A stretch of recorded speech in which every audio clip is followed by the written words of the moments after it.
మొన్న జరిగిన ప్రెస్ మీట్లో పవన్ కళ్యాణ్కి సంబంధించిన స్థాయి గురించి మాట్లాడుతూ జగన్మోహన్ రెడ్డి గారు ఒక మాట, కార్పొరేటర్కి ఎక్కువ ఎమ్మెల్యేకి తక్కువ అని మాట్లాడిన తర్వాత మీ పార్టీలోంచి కూడా దాని మీద కొద్దిమంది వ్యతిరేకంగా మాట్లాడే పరిస్థితి కానివ్వండి, ఇంకా డైరెక్ట్ వాళ్ళైతే ఇంకా చాలా భయంకరంగా మాట్లాడే ప్రయత్నం చేశారు. కోడికత్తికి ఎక్కువ గొడవలకి ఏదో తక్కువ అని చెప్పేసి. సో ఇలాంటి వ్యాఖ్యలు అసంబద్ధంగా ఏమైనా ఉన్నాయనుకుంటారా? లేకపోతే జగన్మోహన్ రెడ్డి ఎందుకు ఇట్లాంటి డిస్కషన్స్ స్టార్ట్ చేయడం ద్వారా కోర్ డిస్కషన్ ఏదైతే ఉండిందంటే, ఏదైతే అసెంబ్లీలో వీళ్ళు బడ్జెట్ ప్రసంగంలో చేసిన వ్యాఖ్యల గురించి మాట్లాడే నేపథ్యం నుంచి అది కేవలం ఆ ఒక్క స్టేట్మెంట్కి పరిమితం అయిపోయేలాగా డిస్కషన్ మారింది.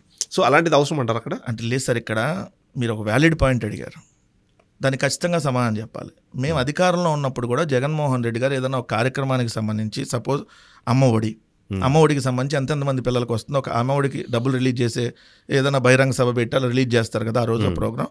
అలా చేసినప్పుడు ప్రోగ్రాంలో మొత్తం ఒక 50 నిమిషాలు జగన్మోహన్ రెడ్డి గారి ప్రసంగంలో 40 నిమిషాలు ఈ అభివృద్ధి సంక్షేమం మనం ఏమేం చేసామనే దాని మీద ఉంటే, ఒక 10 నిమిషాలు ఏదైనా పొలిటికల్ కామెంట్ ఉంటే ఆ పొలిటికల్ కామెంట్ మీద డిస్కస్ చేసేవాళ్ళు. ఎందుకు ఈ జరిగిన మంచి దాని మీద ఎవరు కామెంట్ చేయరు. ఇప్పుడు జగన్మోహన్ రెడ్డి గారు 2 గంటల ప్రెస్ మీట్ పెట్టారు. అది కూడా జగన్మోహన్ రెడ్డి గారు ఎక్కడ పవన్ కళ్యాణ్ పేరు ఎత్తల. మీటింగ్ అది ప్రెస్ మీట్ అయిపోయి సుదీర్ఘంగా ఒక 25 పేజీలకు సంబంధించినటువంటి విత్ డాక్యుమెంట్స్ చూపించారు.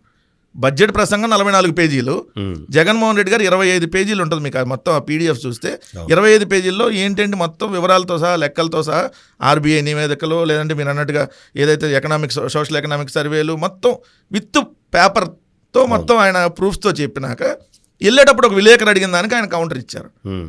సో దాన్ని పట్టుకొని చెప్తున్నారు కదా, ఈ 2 గంటల్లో జగన్మోహన్ రెడ్డి గారు మాట్లాడింది ఇది తప్పు, ఇదిగో పలానా పేజీలో పలానా మాట్లాడిన తప్పు, పలానా 2 గంటల్లో ఈ నిమిషంలో తప్పు మాట్లాడాడు అని చెప్పమనండి.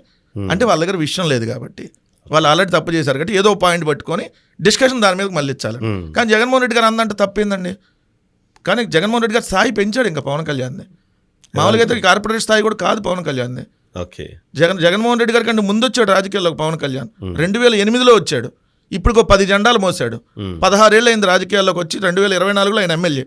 2008లో వచ్చి 2024లో ఎమ్మెల్యే అయ్యాడంటే 16 సంవత్సరాలకి ఎమ్మెల్యే అయ్యాడు. అది కూడా పొత్తులో అయ్యాడు. మరి ఆయన స్థాయి అది కదా.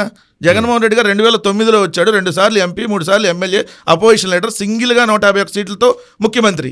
అన్నీ సింగిల్గానే, ఏ రోజు పొత్తుతో కాదు. ఏ రోజు పొత్తుతో ఎంపీ అవ్వాలా, ఏ రోజు పొత్తుతో ఎమ్మెల్యే అవ్వాలా, ఏ రోజు పొత్తుతో ప్రతిపక్ష నాయకుడు అవ్వాలా, ఏ రోజు పొత్తుతో ముఖ్యమంత్రి కాల. సో ఆయన స్థాయి సర్పంచ్కి ఎక్కువ, వార్డు మెంబర్కి ఎక్కువ, సర్పంచ్కి తక్కువ స్థాయి. కానీ మేము ఇంకా పెంచాం. ఆ పెంచిన దానికి జన సైనికులు, అదే జన సైకోలు అంటారు వాళ్ళకి హ్యాపీగా ఫీల్ అవ్వక ఇంకా ఎందుకు దాన్ని రచ్చగిచ్చుకుంటారు. కానీ అంటే ఇప్పుడు ఆయన మీకన్నా ఎక్కువ, అంటే జగన్మోహన్ రెడ్డి కన్నా ఎక్కువ మెజారిటీ తెచ్చుకున్నాడు. ఇవాళ డిప్యూటీ సీఎం పదవిలో ఉన్నాడు కాబట్టి ఆ ఫ్రస్ట్రేషన్ తట్టుకోలేకనే స్టేట్మెంట్. ఇప్పుడు చంద్రబాబు నాయుడు కంటే జగన్మోహన్ రెడ్డి గారికి పులివెందులో మెజారిటీ ఎక్కువ. ఏం చెప్తారు? మెజారిటీ ఈజ్ నాట్ ఇంపార్టెంట్ కదా. వీళ్ళకంటే 90 ఏళ్ళ మెజారిటీ వచ్చింది అంటే మరి లోకేష్ ఎక్కువ అని ఒప్పుకుంటాడా పవన్ కళ్యాణ్? జనసేనలు ఒప్పుకుంటారా? అయ్యా లోకేష్ కంటే మా తక్కువ స్థాయిని చెప్పి ఒప్పుకోమనండి. ఒకసారి ఏదో గుడ్డులో మెల్లగా ఈవీఎంల దయో ఇంకేదో దయతోనో ఒకసారి ఏదో ఎమ్మెల్యే అయిపోయి అదేదో హయ్యెస్ట్ మెజార్టీగా వచ్చేస్తే దాన్ని చూసారంటే 5,43,000 ఓట్ల మెజార్టీతో జగన్మోహన్ రెడ్డి గారు ఎప్పుడు 2011లోనే పార్లమెంట్కి వెళ్ళాడు జగన్మోహన్ రెడ్డి గారు. ఏది దేశంలో కాంగ్రెస్ పార్టీ, రాష్ట్రంలో కాంగ్రెస్ పార్టీ, ఇక్కడ ప్రతిపక్ష పార్టీ తెలుగుదేశం అందరూ కలిసి కొమ్మక్కైనా సింగిల్గా వెళ్ళి, అది మా స్థాయి.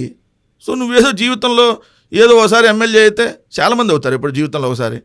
దాని మా మీద ఊరికి పిచ్చి విమర్శలు చేసి జర్మనీ బో, జపాన్ బో, రష్యా బో అంటే మేము కూడా ముంబై బో, పూణే బో, విశాఖపట్నం బో, లేదంటే ఇంకేదో సింగపూర్ బో అనొచ్చు కదా.